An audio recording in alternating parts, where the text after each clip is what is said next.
There comes a time in every man's life when he must choose, not between right and wrong, because that's too simple, not between success and failure, because that's often decided long before he ever faces the challenge.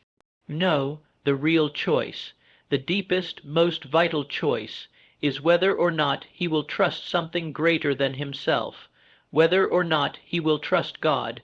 You may say, "But how can I trust what I cannot see?" And I will say to you, can you see the wind? Can you see gravity?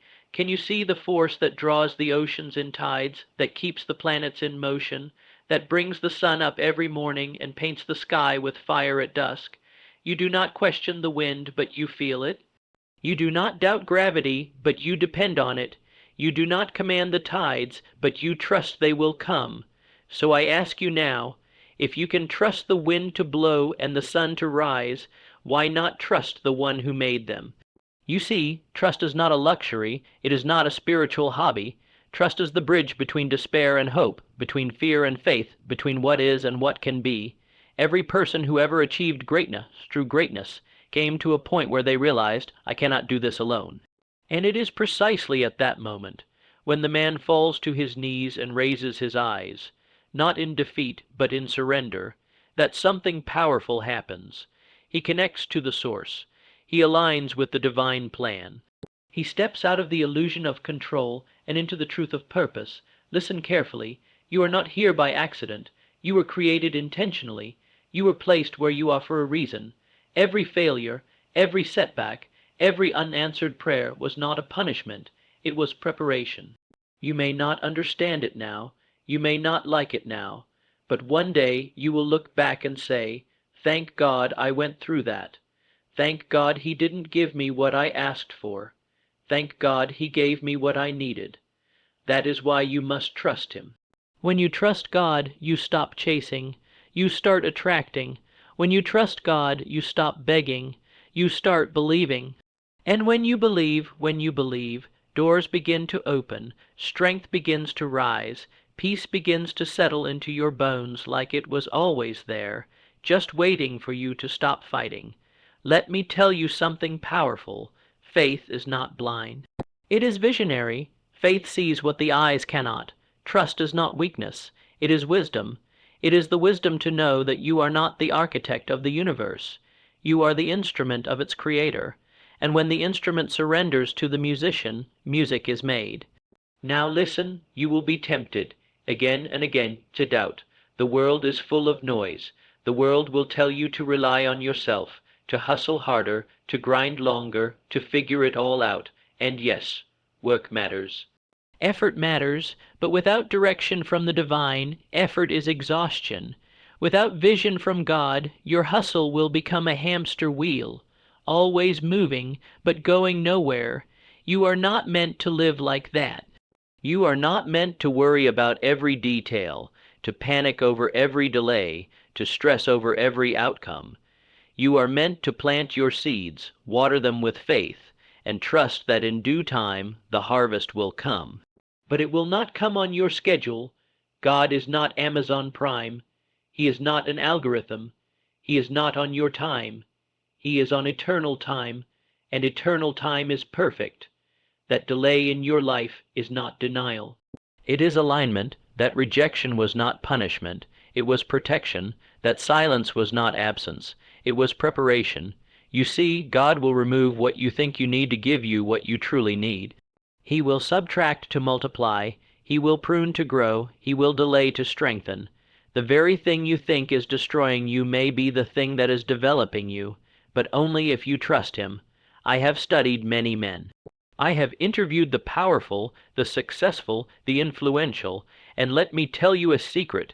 Behind every man who achieved true greatness, not just wealth, not just fame, but purpose, there was a moment when he said, God, I cannot do this alone. Lead me. And in that moment, heaven leaned in. In that moment, all of the angels rejoiced because finally he stopped trying to be God and started trusting God. Now hear me well. Trust is not passive. Trust is not laziness. Trust is not sitting on your couch and expecting God to drop a miracle in your lap. Trust is moving forward even when you don't see the whole path. It's waking up early, doing your part, speaking life into your day, and knowing that as you move, God moves with you. That is trust. It is the deep knowing that even when life feels like chaos, God is not confused. Even when the money runs low, God is not broke. Even when you feel alone, God has not left. The storm may rage, the wind may blow, but if God is in your boat, you will not sink. And let me say something to the one who feels forgotten. God has not overlooked you. He has not abandoned you. He has not written you off. You are not too late. You are not too broken. You are not too far gone. God specializes in comebacks. He delights in restoration. He is the master of the turnaround. But he is asking you for one thing. Will you trust me when the business fails? Will you trust me when the diagnosis comes? Will you trust me when the friends walk away? Will you trust me when the doors close and the prayers seem unanswered and the nights get long and the pressure mounts? Will you trust me? Because if you can trust him in the valley, he will lead you to the mountain. If you can trust him in the fire, he will bring you out refined. If you can trust him with the little, he will bless you with the overflow. But he must know you trust him. You cannot fake it. You cannot pretend. He sees beyond the words. He sees your heart. And when your heart aligns with his purpose, mountains move, chains break, miracles happen. Do not wait for perfect conditions.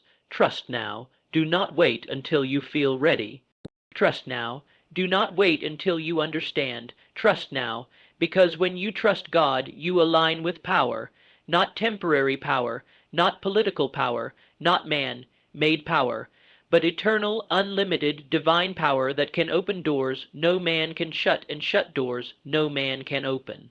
You were not meant to carry this life alone. You were not meant to suffer in silence. You were not meant to figure everything out by your own strength. You were meant to walk hand in hand with the Creator, with your Father, with your Source. You were meant to trust him, and when you do, you will discover something most people never find: peace that passes understanding, confidence that doesn't come from circumstances, but from the unshakable truth that you are held, guided, protected, and loved by the one who knows all things, sees all things, and works all things together for your good. So today decide. Make the decision that will change your life, that will steady your heart, that will bring purpose to your pain and vision to your days. Trust God with everything, with all of it, because once you do, you'll never go back. Not because life becomes perfect, but because you become unshakable. And that, my friend, is the beginning of a life you were always meant to live. Let me know if you'd like a shorter version or want it adapted into a video script format with music cues and pacing. And once you learn to walk by trust and not by sight, something begins to shift deep inside you. Your eyes may still see the storm, but your soul is calm. Your ears may hear the critics, the doubters, the statistics, but your heart stays fixed because you know who goes before you. You begin to live from a different dimension, not just reacting to what happens on the outside, but commanding your life from the inside out. Because you have handed over the reins, you are no longer the driver, you are the vessel. And when you become a vessel, life flows through you, not just around you. Ideas begin to come not from struggle, but from inspiration. Decisions come not from pressure, but from clarity. Relationships begin to align, not by accident, but by divine orchestration. Because God doesn't just want to bless you randomly. He wants to align you perfectly, but alignment requires trust. You can't be half in. You can't say, God, I trust you with my words, but not with my finances. I trust you with my Sundays, but not my Mondays. I trust you with my dreams, but not my disappointments. That's not trust, that's negotiation. And God does not negotiate. He transforms. He's not trying to take something from you. He's trying to free you from what was never yours to carry. He's not trying to limit you. He's trying to lift you. But he can only lift what you're willing to release, So what are you still holding? That old fear, that old shame, that plan that never worked out, that resentment you buried deep, thinking he didn't notice. He noticed, and he's not angry, he's waiting. He's waiting for you to open your hands, because trust begins when you stop gripping the things you were never meant to control. That timeline you set for yourself. Let it go, that version of success the world told you to chase. Lay it down. That pain you've been hiding behind a smile, bring it to him, because he cannot heal what you refuse to reveal. He cannot direct what you won't surrender. And trust, real trust, is messy. It's raw. It means saying, God, I don't get it. I don't like it, but I know you're still good. It means getting up in the morning when nothing's changed and praising him anyway. It means sowing the seed when you see no rain. It means loving again after the heartbreak, trying again after the failure, believing again when nothing makes sense. That's trust, and trust is not built in the spotlight. It's built in the shadows, in the waiting rooms, in the silence, when no one sees you praying, when no one sees you staying faithful, when no one claps for your perseverance. That's where trust is forged. And every second you spend in that place, you are being prepared for a future that eyes have not seen and ears have not heard, because God doesn't just bless talent. He blesses trust. He blesses the man who keeps walking even when the path disappears. He blesses the woman who keeps sowing even when the field is dry. He blesses the heart that says, even if you don't give me what I want, I will still praise you for who you are. Do you know the power of that posture? That is the kind of faith that moves mountains, not because it is loud, but because it is unshakable. So many people want the crown, but they do not want the cross. They want the promise, but not the process. But there is no shortcut to divine success. There is only trust. There is only obedience. There is only yes when you say yes to God, fully, freely, with no strings attached. You give him the permission to take your life and do more with it than you ever could. More impact, more clarity, more purpose. But first, you must stop resisting the season you're in. Stop wishing it away. Stop praying for escape when God is trying to give you elevation. Stop asking him to change your situation when he's trying to change you through the situation. Because the purpose of trust is not just to get what you want. It's to become who you were created to be. Every trial, every test, every tear is shaping you into someone who can handle what you asked for.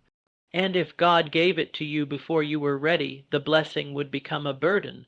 The gift would become a curse.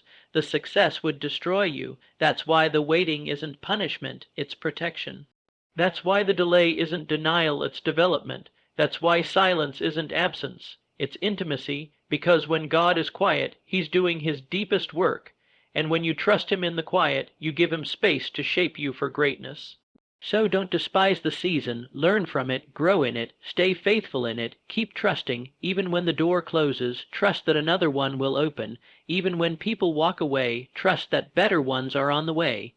Even when your strength runs out, trust that his never will, because the moment you decide to trust God fully, not conditionally, not occasionally, but radically, you unlock a force within you that no man can explain and no power can stop. A man who trusts God becomes unstoppable, not because he is perfect, but because he is anchored. And when the world is shaking, the anchored man does not move. He does not panic. He does not collapse. He does not quit. He stands, and in standing he becomes a pillar, a beacon, a light in a dark world, not by talent, not by luck, but by trust. Would you like me to continue the next section in this same style? So now the question is not whether God can be trusted. The question is, will you? Will you trust him when the way is unclear? Will you trust him when the door doesn't open? Will you trust him when it feels like he's silent? Will you trust him, not just with your blessings, but with your burdens, because trust is not just a word. It's a lifestyle. It's waking up every morning and saying, God, I still believe. It's looking at a mountain and saying, move. It's standing in the fire and knowing, I will not be burned. It's walking through the valley and whispering, You are with me. You see, the man who trusts God doesn't need to see the outcome. He only needs to know the author, and once you know the author, you stop fearing the plot twists. Once you know the shepherd, you stop fearing the shadows. Once you know the king, you stop bowing to pressure. So this is your moment, not tomorrow, not someday, now. Decide to trust God completely. Let it be more than a feeling. Let it be a foundation. Let it be the root of your thinking, the guide for your choices, the fire in your discipline, and watch how things begin to change, not just around you, within you, because when you put your full trust in God, you don't just survive life, you rise through it. You lead with peace, you walk with boldness, you live with power, you speak with clarity, and no matter what comes, success or struggle, sunshine or storm, you can say with certainty, I trust you, God, and that is enough.